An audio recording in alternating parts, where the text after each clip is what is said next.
नमस्कार दोस्तों, आज मैं आपको जेठ मास में पीपल सींचने की कहानी सुनाने जा रही हूँ। चलिए शुरू करते हैं। किसी गांव में 3 भाई रहते थे। तीनों भाइयों की शादी हो चुकी थी। दोनों बड़े भाई बहुत ही चालाक थे, लेकिन सबसे छोटा भाई बहुत ही सीधा साधा था।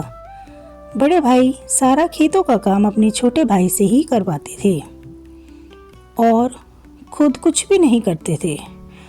और जब अनाज हो जाता तो सब बराबर ले लेते थे। इसी तरह घर में दोनों जेठानी घर का सारा काम छोटी बहू से करवाती और खुद कुछ भी नहीं करती थी।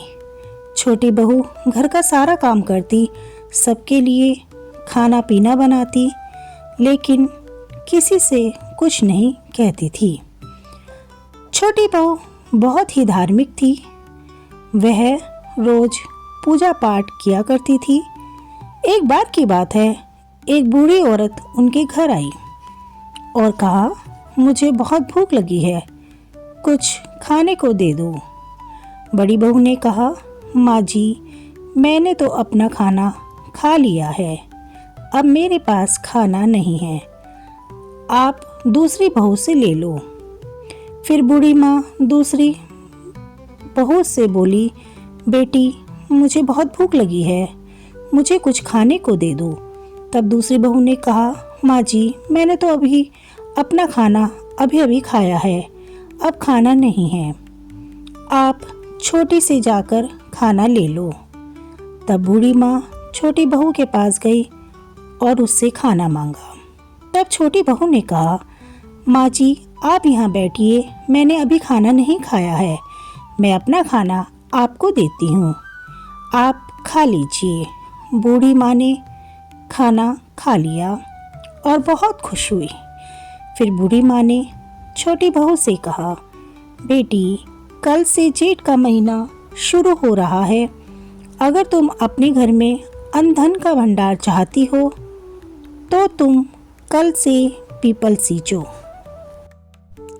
प्यासे को पानी पिलाओ, तुम्हें पूर्णिमा तक इस पुण्य का फल मिल जाएगा। यह सारी बातें दोनों बड़ी बहू सुन रही थी। दोनों बहुएं उन बूढ़ी माँ के पास गई और बोली, हे बूढ़ी माई, हमें भी अमीर होने का कोई उपाय बताइए।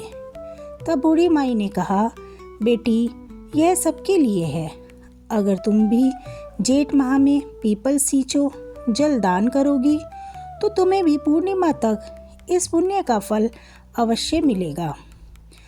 अब छोटी बहू के साथ साथ दोनों बड़ी बहुएं भी नित नियम लेने के को तैयार हो गई।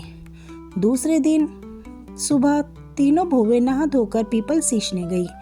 बड़ी बहू ने पीपल सींचा और जो प्यासा मिला उसे पानी पिला दिया और जो पानी बचा उसे वहीं फैलाकर घर आ गई। दूसरी बहू ने पीपल सींचा और आने जाने वालों से कहा, जिसे प्यास लगी हो खुद पानी लेकर पी लो, मैं तो बहुत थक गई हूँ। फिर बचे हुए पानी को वहीं फैलाकर वह भी घर आ गई। छोटी बहू ने भी पीपल सींचा और पीपल सींचने के बाद वहीं बैठ गई और भजन कीर्तन किया और कथा कहानी सुनी और जो भी प्यासा आता उसे प्यार से खुशी से पानी पिला दिया। जब पानी पूरा खत्म हो जाता तभी वह घर आती। इसी तरह पूरा जेठ का महीना बीत गया। जेठ पूर्णिमा की अगली सुबह तीनों बहुओं ने अपना अपना घड़ा देखा तो बड़ी बहू के घड़े में 1-2 सोने की मोहरें थी और दूसरी बहू का घड़ा बिल्कुल खाली था, उसमें कुछ भी नहीं था। लेकिन छोटी बहू का घड़ा सोने के सिक्कों से भरा हुआ था। तब उन दोनों ने बड़ी बहुओं से कहा, भगवान, यह आपकी कैसी माया है? हम तीनों ने जब नित नियम बराबर किया था तो आपने धन देने में बराबरी क्यों नहीं की? हमें कुछ नहीं दिया और छोटी बहू को घड़ा भरकर सोने के सिक्के दे दिए। तब जेठ माह के देवता प्रकट हुए और कहा, कि बड़ी बहू, तुमने जो दान किया यह उसी का फल है, और दूसरी बहू, तुमने तो हर प्यासे से यही कहा कि मैं थक गई हूँ, खुद पानी लो और पी लो, तो तुमने तो कोई दान किया ही नहीं, इसलिए तुम्हें दान का कोई फल नहीं मिला और तुम्हारा घड़ा खाली है। लेकिन छोटी बहू ने बड़े प्रेम भाव से प्यासे को पानी पिलाया। जब तक इसका घड़ा खाली नहीं हो जाता तब तक लोगों को पानी पिलाती थी और भगवान का भजन कीर्तन करती रहती थी, इसलिए इसके पुण्य का फल तुमसे ज़्यादा है। फिर दोनों बहुएं भगवान के पैरों में गिर पड़ी और दोनों बहुओं ने उनसे क्षमा याचना की।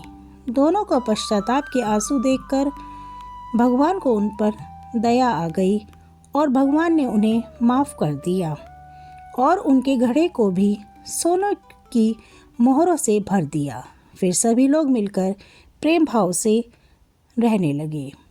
तो हे जेठ के देवता, आपने जैसी कृपा इन बहुओं पर की वैसी ही कृपा सब पर बनाए रखना। जय हो पीपल देवता की। तो दोस्तों, आपको यह वीडियो पसंद आई हो तो कमेंट बॉक्स में कमेंट करके ज़रूर बताइए। धन्यवाद।